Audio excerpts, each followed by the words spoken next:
relier la Méditerranée à l'Atlantique en creusant un canal navigable de 242 km. C'est l'exploit du canal du Midi, sur lequel sont construits 350 ouvrages qui sont autant de prouesses techniques. Dans cet épisode, je t'emmène voir les sites, non pas en bateau, ni en vélo, mais en fourgon. Un road trip qui partira de Toulouse et qui nous emmènera jusqu'à l'étang de Thau.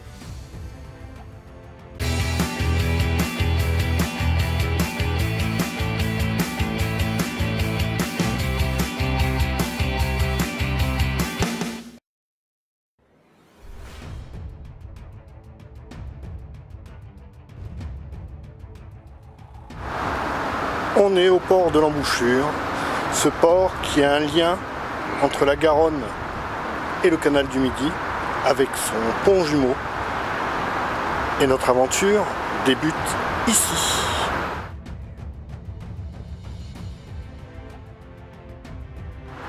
Cette sculpture représente d'un côté le canal du Midi et de l'autre la Garonne. Le port de l'Embouchure est à l'origine le bassin de jonction entre le canal du Midi et la Garonne. La création du canal de Brienne au XVIIIe siècle amène la construction des ponts jumeaux, enjambant l'une et l'autre des voies de navigation. L'espace entre les deux ponts est orné d'un bas-relief, commandé en 1773 par les États du Languedoc, au sculpteur toulousain François Lucas. L'œuvre en marbre blanc de Carrare représente l'Occitanie, ordonnant à deux génies de creuser le nouveau canal pour faciliter la circulation des marchandises et amener ainsi la prospérité à Toulouse. On va quitter Toulouse et le port de l'Embouchure pour commencer le road trip. Le canal du Midi est une œuvre d'art qui a été réalisée par 12 000 ouvriers sous le règne du roi Louis XIV, devenant ainsi le plus grand chantier du XVIIe siècle, en seulement 15 ans. Et il est vu comme la plus belle réalisation après le château de Versailles. L'homme qui a vendu cette idée révolutionnaire au roi Soleil s'appelait Pierre-Paul Riquet, et c'est Vauban qui va la perfectionner. Je vais vous faire découvrir les grandes étapes du chantier du canal du Midi et l'histoire de ce monument hors du commun. Bon, je te promets, on ne fera pas les 63 écluses. Pierre-Paul Riquet, né à Béziers en 1606, dans une famille de notables. Il fait fortune en devenant entrepreneur du transport de sel, entre Narbonne et les greniers à sel du Haut-Languedoc. Pour améliorer le transport du sel en France, Pierre-Paul Riquet rêve de construire un grand canal fluvial entre la Méditerranée et l'Atlantique. Il s'est appelé Canal Royal du Languedoc, puis Canal d'Entre-deux-Mers. Enrichi par le sel, il s'achète le domaine de Bon Repos, où il va faire ses tests, ses calculs, pour que le canal, hiver comme été, reste toujours à flot et navigable. Il crée une machine hydraulique et le système d'alimentation en eau qui semble être les premiers essais pour voir si son projet de canal est faisable sur son domaine. Le 15 novembre 1662, il va écrire à Colbert pour lui proposer cette construction ambitieuse. Dans sa lettre, il explique qu'un canal fluvial permettra une meilleure circulation des marchandises, car les routes sont dangereuses, et la mer également. En passant de la Méditerranée à l'Atlantique, on contourne l'Espagne, et on paye un impôt en passant le détroit de Gibraltar. On gagne en temps aussi. La construction du canal sera validée en 1665. En octobre 1666, le roi Soleil signe un édit pour la construction du canal. L'écluse de l'Aiguille, c'est une écluse un petit peu particulière. Et je pense qu'il faut s'arrêter. Et Pierre-Paul Riquet va commencer à creuser le canal à partir de Toulouse en direction de Sète sur 242 km. Le canal fait 2 mètres de profondeur et 20 mètres de large. Et la question cruciale, c'est comment remplir le canal d'eau pour qu'il reste navigable dans cette région aride. Plusieurs anciens projets allaient chercher de l'eau dans les Pyrénées, mais le génie de Pierre-Paul Riquet a été chercher l'eau où les autres n'y avaient pas pensé. Plusieurs cours d'eau s'écoulent de la Montagne Noire. Le premier s'appelle le Sort, et il va faire construire la rigole de la Plaine, en pente douce, pour alimenter le canal. Il va faire construire aussi la rigole de la Montagne, qui va se joindre à la rigole de la plaine. Mais en été, l'eau vient à manquer. Et il faudra trouver un moyen pour stocker de l'eau en hiver pour s'en servir l'été. Et pour cela, il faut construire un barrage de grande dimension. Et c'est un défi technologique que va affronter Pierre-Paul Riquet. Et un barrage pouvant retenir des millions de mètres cubes d'eau, cela n'a jamais été construit à cette époque. Et il fait construire aussi ces rigoles qui descendent de la montagne Noire, car ils font partie aussi du canal du Midi.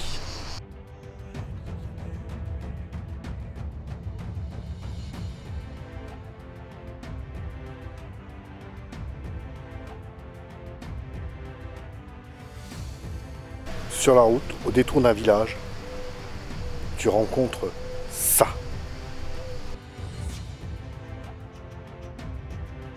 Et il va trouver le lieu idéal à Saint-Ferréol. Tout commence ici, avec ce lac artificiel créé par Pierre-Paul Riquet. Tout ça pour alimenter le canal du Midi, pour qu'il reste navigable en été comme en hiver. On va construire un barrage droit, pas comme les barrages d'aujourd'hui qui sont voûtés, qui résistent à la pression hydraulique. Et on va construire des remblais importants pour résister à la pression hydraulique, avec un barrage qui fait 149 mètres d'épaisseur. La digue du barrage est construite avec des pierres et des briques, longue de 871 mètres. Et on peut encore voir ici la marque des tailleurs de pierre. Ça, je te l'explique dans la vidéo d'Aigues-Mortes. À cette époque, pour ramener tout ce remblai de terre, tout se fait au bras et avec des chevaux. Et ce sont des ouvriers que l'on va prendre sur place. Ce sont des paysans. Commencé en 1667, en 1672, le barrage est à moitié construit. Commence la phase test. On va le mettre en eau avant de continuer. On va essayer parce qu'on ne sait pas si le barrage va tenir. Il y a 4 galeries. 3 sont inondées, permettant à l'eau de pouvoir s'échapper. La 4e conduit à la salle des robinets. On voit pas bien, mais la digue fait une dizaine de mètres de large, qui descend quasiment au niveau de l'eau de l'autre côté. C'est que de la terre. Donc ça a été fait par la main de l'homme, à la pelle et à la brouette, et sûrement pas avec un bulle. Donc imagine le temps et les efforts qu'il a fallu pour construire ça. Mais ce côté du bassin cache un secret.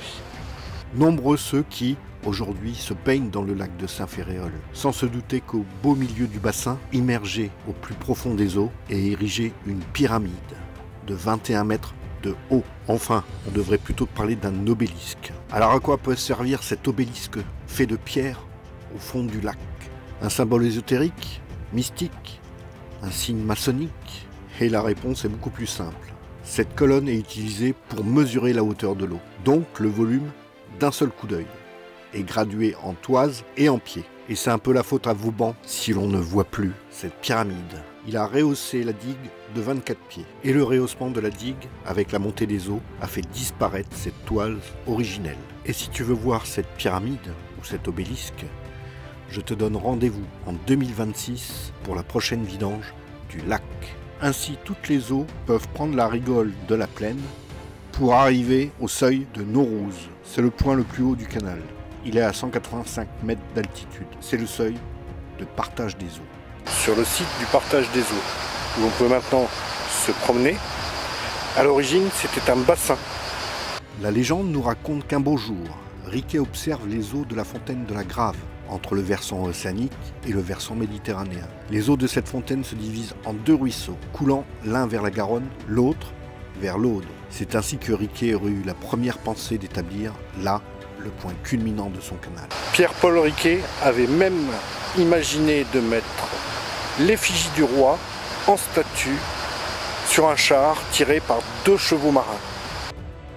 La rigole de la plaine achemine l'eau depuis la montagne Noire jusqu'au point de partage des eaux, le fameux seuil de Naurouze. Elle fait le tour du bassin octogonal, aujourd'hui comblé, pour arriver au point le plus élevé de l'ensemble du tracé du canal. C'est à ce point précis que l'eau se divise en 2 pour aller naturellement soit vers l'Atlantique, soit vers la Méditerranée.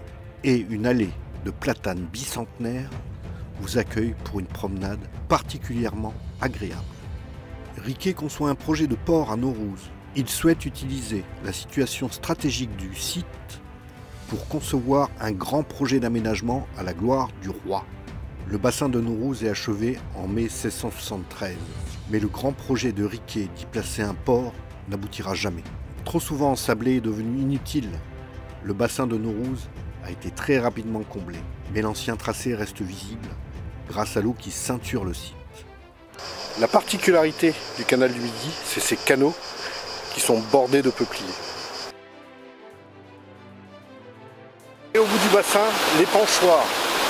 Mais je t'emmènerai voir un autre et je te dirai à quoi ça sert. Et on peut voir ici encore la maison de l'ingénieur du site, celui qui s'occupait des bassins et des écluses.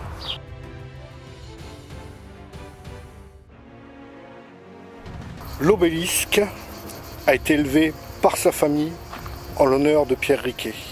Et sur le seuil de Naurouse se dresse le monument à la gloire de Pierre-Paul Riquet. Datant de 1825, l'obélisque a été érigé par ses descendants. À la base de la colonne, on peut apercevoir une sculpture de femme représentant la montagne noire, qui renverse une jarre et dont les eaux, tombant sur un rocher, coulent en deux directions distinctes. Au sommet d'un petit amas rocheux, l'obélisque de 20 mètres de haut fut élevé. Les rochers sur lesquels il est édifié font l'objet d'une vieille légende. Lancée par un paysan en colère, elle aurait prédit la fin du monde, lorsque les pierres se rejoindront. Un présage qui n'a pas empêché la construction du plus bel ouvrage d'art du Midi. Même Nostradamus, au XVIe siècle, déclare aussi que ces pierres annonceront la fin du monde, lorsque les fentes se refermeront. Aujourd'hui, cette légende est encore si bien ancrée que les visiteurs jettent encore des pierres dans les fissures pour empêcher le rapprochement des blocs.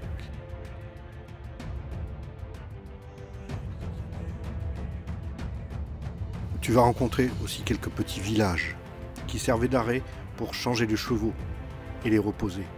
Les bateaux étaient tirés depuis la rive par des chevaux, attelés par des cordes. Les chevaux de trait tiraient le bateau depuis un chemin de halage aménagé sur la berge. Ils pouvaient faire avancer des péniches de 80 tonnes à près de 5 km/h. Maintenant, ces chemins de halage sont utilisés par les vélos et non plus par les chevaux. Et comme tu peux voir, on est garé juste à côté du canal. Et je vais passer la soirée ici.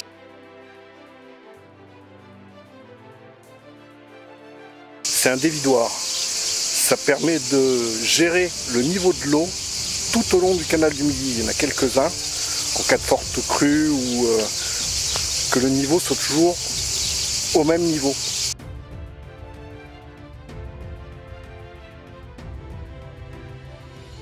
Et à côté du dévidoir, un pont-canal.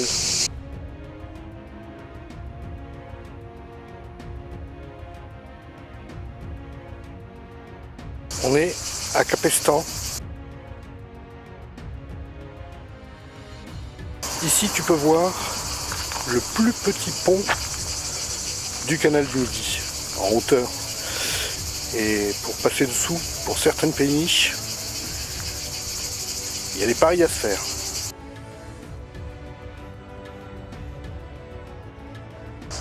Tu peux passer à côté d'une pierre, couchée par terre sans t'en apercevoir, en pensant que c'est un simple caillou, un gros caillou. Mais là, c'est une bite d'amarrage qui date de plus de 350 ans.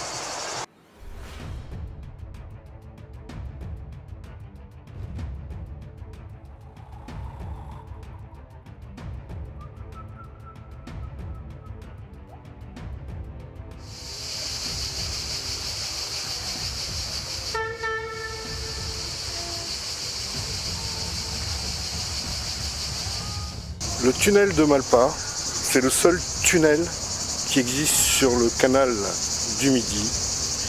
Il est long de 165 mètres et il a été creusé dans la colline en secret parce que Colbert ne voulait pas qu'on perce la colline.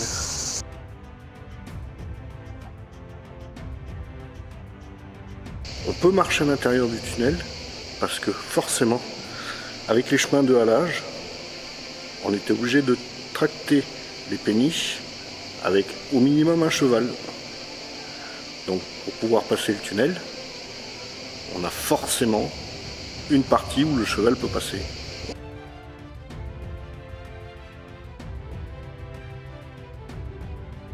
Ici, il y a 3 tunnels en fait. Le tunnel du canal du Midi. En dessous, on a un tunnel pour le chemin de fer qui a été creusé au 19e siècle. Et on a un aqueduc qui a été creusé par les Romains. Donc en fait, à l'intersection, les tunnels sont les uns au-dessus des autres. Et on se retrouve ici dans une configuration où on entend le train, mais on n'entend plus l'eau de l'aqueduc. C'est le premier tunnel navigable de l'histoire et le seul du canal, d'où l'émerveillement de ses contemporains. Afin de réaliser l'ouvrage, François Pascal, maître maçon du village voisin de Nissan, est sollicité, bravant en secret l'interdiction de Colbert de percer la colline. Les ennemis de Riquet, qui prétendaient que l'endroit est une montagne de sable qui ne pourra que s'écrouler. François Pascal réalise une galerie d'essais. Devant cet état de fait, permission est donnée à Riquet de construire le tunnel presque tel quel que nous le voyons aujourd'hui. La voûte en pierre qui consolide l'ouvrage sera réalisée 20 ans plus tard par les fils de Riquet, héritiers du canal. Mal pas veut dire mauvais pas. Et dans ce tunnel, on a une légende. À l'entrée du tunnel, côté Nissan, sur une 50aine de mètres, on peut voir la roche à l'état brut, car cette partie du souterrain n'a pas été voûtée. À l'endroit où commence la voûte en pierre, on remarque une ouverture qui sert à l'inspecter de l'intérieur. Une belle légende dit qu'un pieux ermite nommé Argos y a élu domicile et que pour se nourrir, il faisait descendre un panier au bout d'une corde au passage des embarcations. Il remercie les donateurs et leur souhaite bon voyage. On est à côté du tunnel et il ne faut pas oublier qu'on est sur la voie domitienne, la voie romaine qui passe par Arles et qui va desservir les Pyrénées.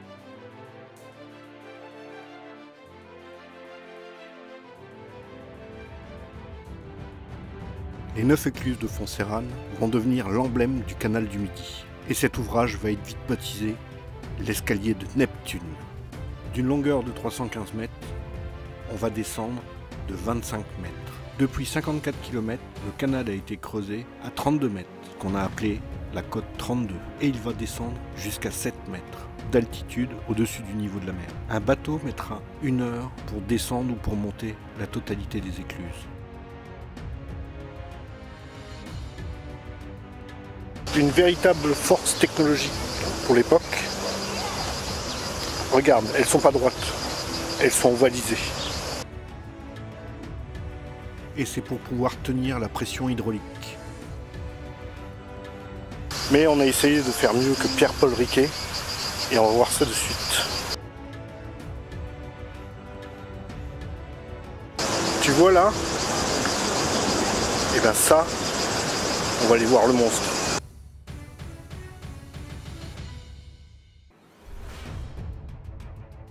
De l'autre côté des écluses, il y a ceci. Mais c'est quoi? À quoi ça sert?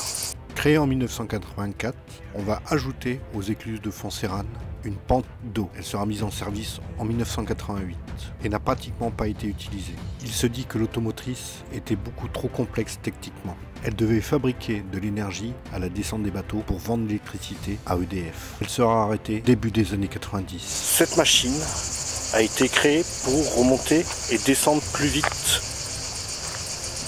les péniches. Et on va voir comment elle fonctionne. Quand une péniche arrive, on descend le tablier, on remplit la pente d'eau, on laisse rentrer la péniche, on referme les portes et la péniche descend avec la quantité d'eau nécessaire jusqu'en bas. On remonte le tablier, les portes s'ouvrent et on libère la péniche. Et on ne peut pas dire qu'elle a duré plus longtemps que le canal qui a été fait par Pierre-Paul Riquet.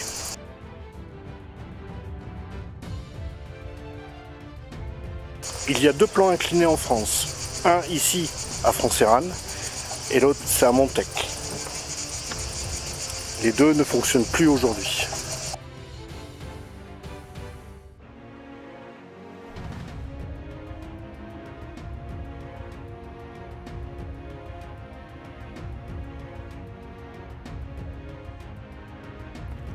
Notre trip commence à prendre fin. Et surtout, ne rate pas le superbe pont-canal de Béziers. C'est l'un des plus grands ponts-canaux de France. Ce pont-canal passe au-dessus de l'Orbe et il ne fait pas partie des ponts-canaux d'origine. Sa mise en service sera en 1858. Il a remplacé la traversée dans le lit de la rivière, toujours aléatoire et dangereuse. C'est l'un des plus grands ponts-canaux de France.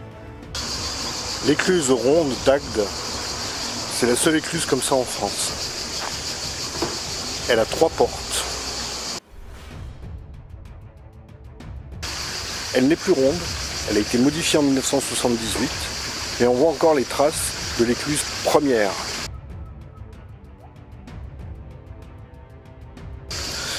En fait, ce n'est pas la seule écluse qui est ronde, il y a l'écluse des Lorrains, mais c'était la première écluse qui a été faite comme ça, avec 3 portes.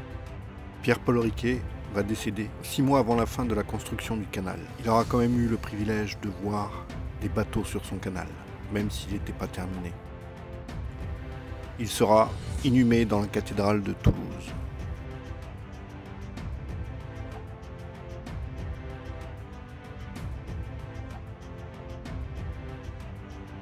Voilà, le canal s'arrête là. Il se jette dans les Cantos. On est à la fin du road trip. J'espère que ça t'a plu et que ça t'a donné des idées. Moi, je vais repartir pour de nouvelles aventures. On se retrouve dans la prochaine vidéo. Et n'oublie pas, l'important, c'est pas la destination.